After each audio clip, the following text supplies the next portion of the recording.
Det er TV-køkkenet på Roskilde, hvor vi lige har fået alt udstyr leveret til at lave drinks med.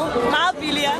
I baren der koster de 130, og her der kan man få dem til meget spejl. Vi får den jo faktisk. Vi får den af lidt. Så er drinks. Så er der en klassiske vodka i. Nu! For fanden.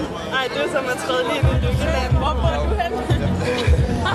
Man kan se, hvordan de bliver til langsomt nu. Nu får Sverigefarverne. Og vi skal også have en stjernekaster. Han er næsten helt farlig. Nej, tag den op til dig.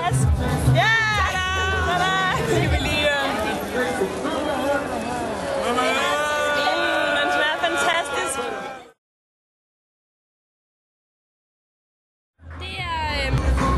Det er vikingerne. Og jeg har fået at vide i dag, at vikingerne de kommer i stedet for Red Hot Chili Peppers. Hvis du så skulle vælge en af de Ja, hvem skulle det være? Hvem er den lækreste? Thorleif. Ja, det er ham. Det er Thorleif. Hedder han det? Er han også med i et andet band, man kender? Det er ham, der er inde i Kylling. Yes.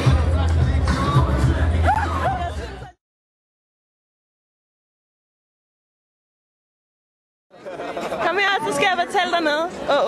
Det er sexy. Jeg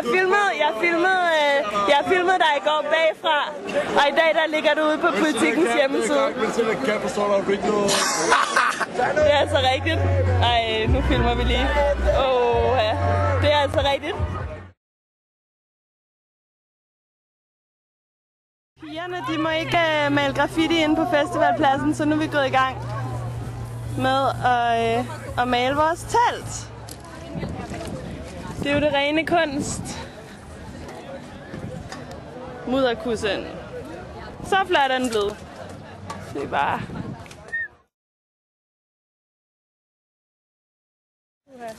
Tarzan er altid underbukser på, fordi at hvis der er en fyr, der en anden Tarzan, så kan de jo svinge sig i en forkert lian, og det gør ondt. Dine støvler, de er altså også virkelig gennemførte. Min navn er Tarzan! Jeg er stærk! Jeg er jungle man! Jane, I need you! Jeg tror faktisk, hvis jeg var helt ædru, og jeg havde min normale stemme, ikke? Så tror jeg faktisk, at du ville rigtig godt kunne lide mig. Jeg tror måske godt, vi kunne være sammen med kæreste eller kysse eller noget. Jobsen! Tom! Jobsen, jeg har lige fortalt, at du knaldede med mange supermodeller og Paris Hilton.